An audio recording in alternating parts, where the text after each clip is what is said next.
Hello, everybody! Just like two random girls and I'm gonna be talking to you guys! Girl shoes. Woo! This is going really well so far. See you on the flip side! We don't care. We're gonna keep doing what we're doing, alright? Oops, my bad. That's big now. Because I curse like a sailor. Like a trucker. We got some stories. We got a lot. The theater. She my little friend! Temporary technical difficulties. A little piece of my soul dies every time I think about it. Inappropriate content coming your way. Hello, everybody. Hello, everybody! Sorry, everybody. We've been on a small hiatus for the past month because We've been MIA. You can stop the search party. yeah, you can call it off. We are back and better than ever. Not scripted. Swear. But Tracy, Gina, you're back and watching A View from the Mez, a chat with Broadway babes. We really apologize if you guys missed us. We know you did. We missed you guys. We missed you guys so much, but our schedules have just been super crazy. So and crazy. finding the time to just sit down and get back to you guys, it was hard. But we're back. We're here. And we promise that we're going to be posting more frequently. Yeah. Because, you know, it's getting into the spring and everyone's going to be walking. We want to give you something to listen to while you walk. Absolutely. Also, you crawl. guys, we were supposed to have my friend Andre here today with us to interview. Unfortunately, something came up and he could not be with us today. So we are going to go ahead and do our Chicago episode instead. And we'll have Andre on some other time. I'm so excited, guys, to talk to you about Chicago. I've seen it once. Have you? I've seen it once. Okay. So my sister, Angela, is not, I should really get like, I gotta get like a quote from her or something. On Chicago? I'll text her during the show. And because she's not like a New York City Broadway theater person, like really at all. Her two favorite musicals of all time are Grease and Chicago. I didn't know Chicago was one of her favorites. Yeah, I knew about Grease. Obsessed. You know. She's literally obsessed. Well, it's an amazing show, Yeah. so I can't blame her. Yeah. But before we jump into our show, guys, we have some new like merch to show you that I had made for us because we are starting with our next show. We're going to start with our themed drinks again. So we have some special cups that were made. It's a view from the Mez, a chat with Broadway babes. And then our names are on the back. Thank you, Glassy Girls. Thank you. We from love Etsy. them. We love them. We're going to start using them every show. Check them out, guys. Guys, check out Glassy Girls on Etsy. They are amazing. Amazing and affordable. Amazing. Look at this quality.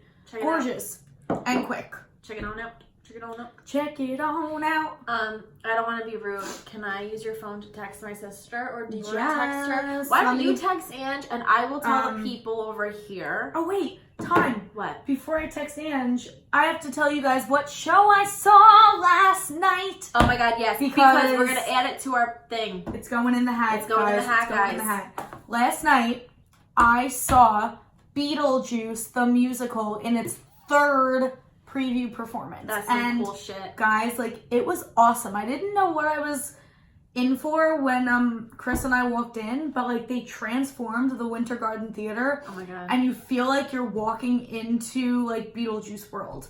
Like there are strobe lights and different colors, and on the stage, like for when the curtain's down, they have like the flashing Beetlejuice sign like from the movie. Oh, that's cool. Totally cool. Like I'm not gonna ruin anything for you guys, but if I had to put like an age mark on it, I'd say it's for, you know, like mature, like teens and up, because there is a lot of cursing and some like sexual innuendos. But, you know, like there were young kids there. I didn't see the reactions like from their parents as some of the like scenarios were going on, but it was really good. I have to see it. I was obsessed with Beetlejuice as a kid. Yes, I would highly recommend it. But, you know, just be forewarned about the language and the content. It's a little bit different than the movie, which I love that they didn't just like verbatim put the movie on the stage. go see it. I'm not Should we telling see you anything else. Should we see if he appears? Let's try it. Beetlejuice! Damn. Okay. All right, you text Ange, and why don't you ask her, why does she love the musical Chicago so much? She wants to give us a few words because I'm sure she's got some words.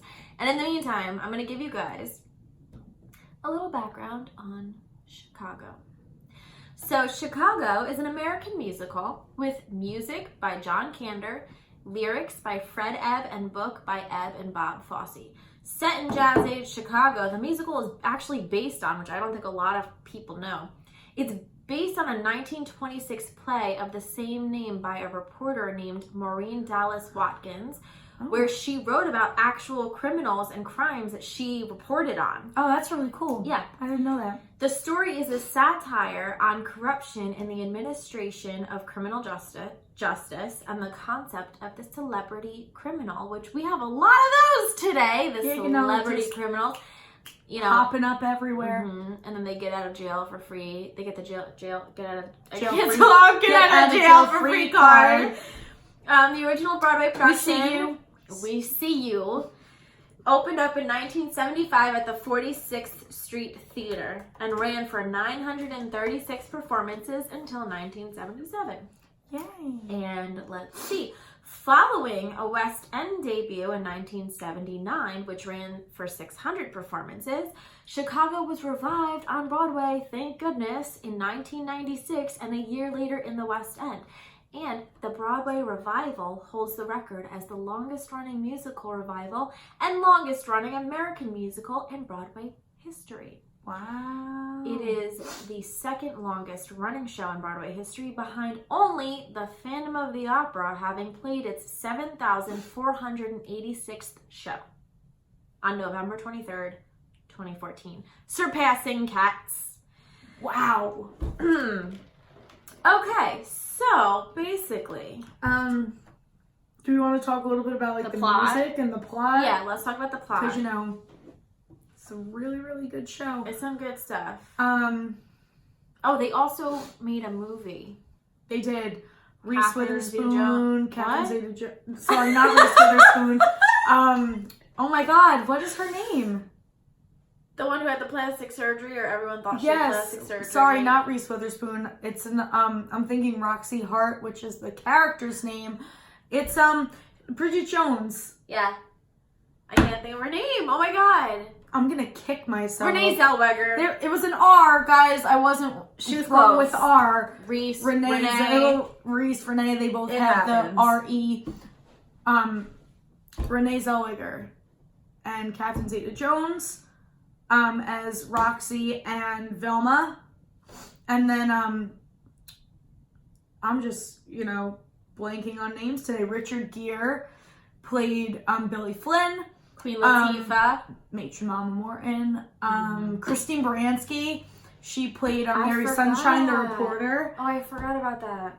I'm trying to think if there was Maya.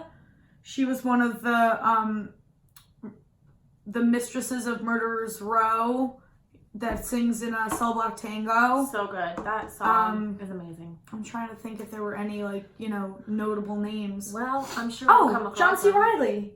He played her husband. Okay, Amos. So the synopsis. In the mid-1920s in Chicago, Velma Kelly is a vaudevillian who murdered both her husband and her sister when she found them in bed together. So right off the bat, it's a cheery little musical.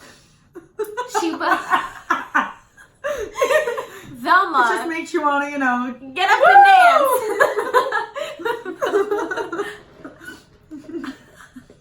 Velma. Eventually, I need to go to bed. And all that jazz. Velma is eventually arrested for her crime. Meanwhile, the audience learns of a chorus girl, Roxy Hart, who murdered her lover, nightclub regular Fred Casely. Roxy convinces her husband, Amos, that the victim was a burglar, but really she was having an affair with him because that dude told her that he was going to make her a star. Shame. Casting couch much? Okay, so basically they end up in jail together, and they want to like put on their own act together, and you want to continue? Yeah, you know, once Roxy's in jail, she meets like matron Mama Morton, and she finds out that like Mama will like do favors for you, like if you want like cigarettes or, you know, alcohol, a plea deal. Yeah, stuff of that nature. That she can help you with that stuff for the right price. She then meets Billy Flynn, who's a famous trial lawyer who is actually representing Velma, and she kind of like lures him in with her story, and kind of makes Velma a little jealous because he starts paying more attention to her than to Velma. Mm-hmm. I love that song that the two of that Roxy. We both reach for the gun. Yeah. So good. He's basically the lawyer. Wait, what's his name?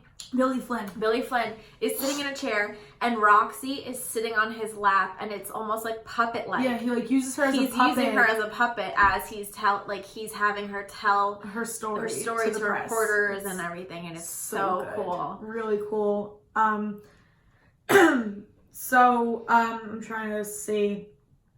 There's like, we're also like thinking of the movie, but it's very similar. Like everything that happens in the show basically happens in the movie, give or take like a few musical numbers, because you know this is Broadway, so we have to they add more musical numbers.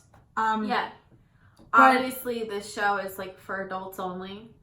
Yeah, like scantily clad women, like sex, drugs, alcohol. Talking about how all of them murdered their husbands because, you know, the one was like he chewed his gum too loud. The other one, like accused her of sleeping with the milkman.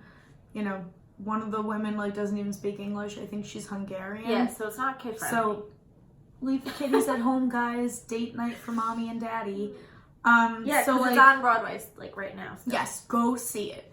So basically, like that's like the first act, and then like second act, is more of like the trial. So like Billy Flynn is like prepping Roxy for her trial. He's trying to get Amos on board, which is her husband, to like kind of go along with this story that they've concocted together. And it's a crazy story. It's insane. Like you have to go in there with a little bit of background, or else you get lost in the shuffle. But he sings this whole, Billy Flynn, sings this whole song called Razzle Dazzle, and it's just about like how with like sparkles and like if you put on a good show, like you could get the jury and the judge to believe anything you say. Like it's just about like putting on a good show for the judge. And doesn't Billy Flynn like lie to Roxy's husband and say she's pregnant or something? He does. I don't remember if it happened in the show. I think it did, but he like I think she make that up, and she's like, but what about the baby? Because like she thinks like Billy is losing interest in her case. So, that's right. Well, so yeah, Billy gets Roxy acquitted of the crime that she committed, which was murder. But when the verdict is announced, Roxy feels like her celebrity life is over. So she then talks about like she lies and says that there's a baby. Yes. So after like the trial and everything, like she obviously rescinds that and says like there's no baby, like just to get attention, really. You know, attention. Because doesn't she say that she killed the guy because he raped her or something? She said he was trying to rob her. She like makes it seem like he was trying to rob her. Like he burst into the house and and then like and then Roxy and Velma at the end get together and they do an act. Hot Honey Rag. Yes. I love that song. It was so good. So fun. Yeah, so this show has really like seen it all. It's been open for years now, and it's also had its fill of celebrities that have passed through its halls.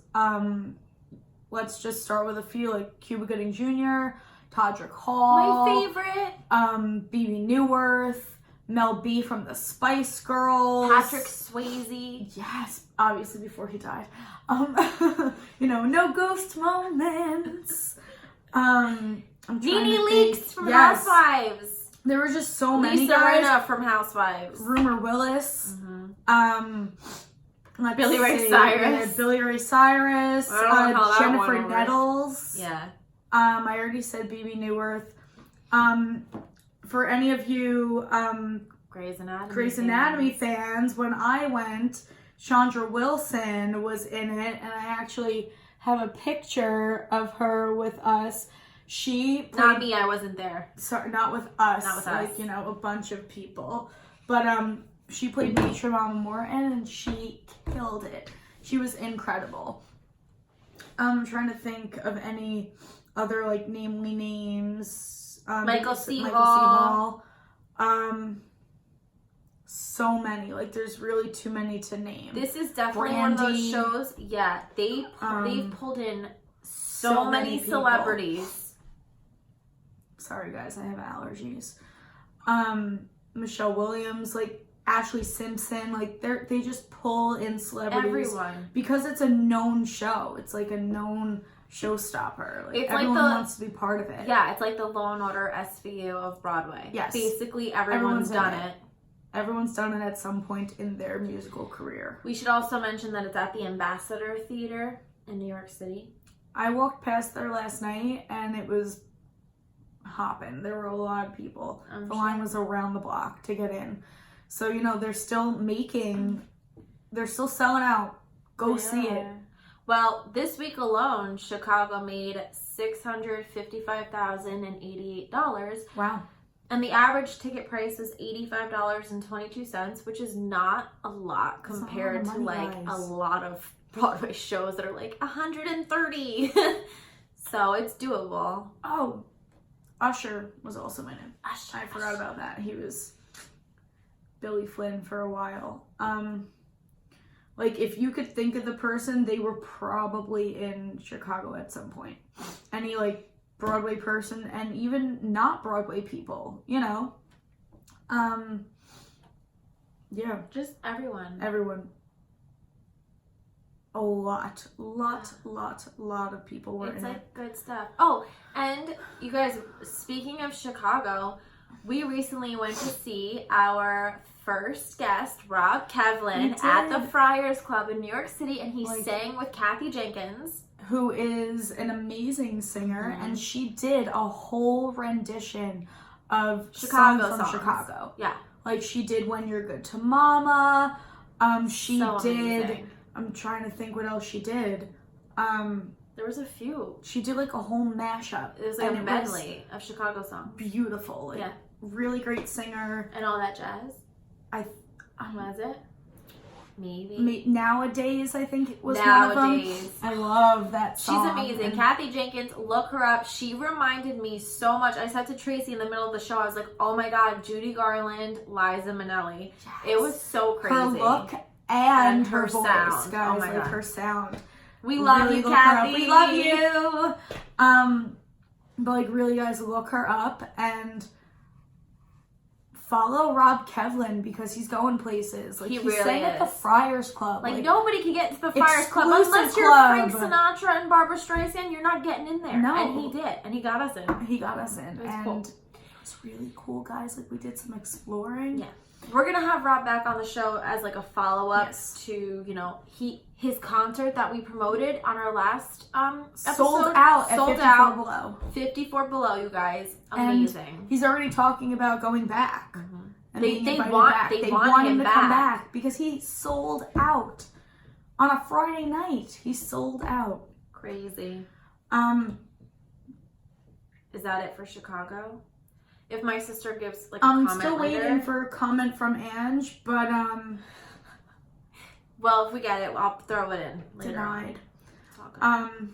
But so we're not going to cover Broadway grosses this week, guys, because No, it's the same. It's the same. Hamilton's on top, and Lion so King is on, right and below it. There you go. There you go. Go see Beetlejuice. Get your tickets. It'll be in previews for another few weeks, and then I think it opens at the end of April.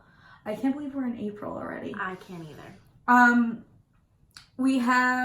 We'll be doing our show with Andre hopefully soon. And we're trying to, rack up some other namely guests for our show. And we may have a project coming up. We'll keep you guys in the loop. We're not saying a lot. We're not saying a word. Nope. But yeah. So something's stay tuned. in the making. Stay tuned. Don't go away. We got to pick our show for our next episode because we have Andre, but we still have to be true to thine own self. Be. Is it Waitress? Close. Is it 42nd Street? Yes. Yes. You guys, this was my favorite show. Mine too. For like years. My mom took me. I don't know, and I was like, maybe like 13 or something. Oh my God. And I just remember sitting there and like, for the whole time. I wanted to I'm be so excited. I wanted to be Peggy Sawyer. Oh my God. So bad. I'm gonna just like, because I saw so many awesome Christine Ebersol, Michael Klumsky. Yes! I saw Christine Ebersol. And I was like, Mom, I know her. I know her from somewhere. And yep. So good, guys. I'm so excited. Oh my God. We're going to be talking for like 3 hours. Yeah, guys, buckle up. It's going to be a long show because we love that show. Oh, I'm so excited. When you screamed like that, I thought it was Waitress, and then I was like, close, thinking. because I was literally like, what else? 42nd What other Street, show? Waitress. They're like neck and neck. Guys, that's going to be a really good show. One last check. Nothing yet. All right. But if we do get a quote from Ange, I'll plug it in later. we'll get it. Plug it in. Plug it in. That was not a paid sponsorship, by the way. No. So this is A View from the Mez, a chat with Broadway babes, and we are so glad that you guys joined us today. We love you. Okay.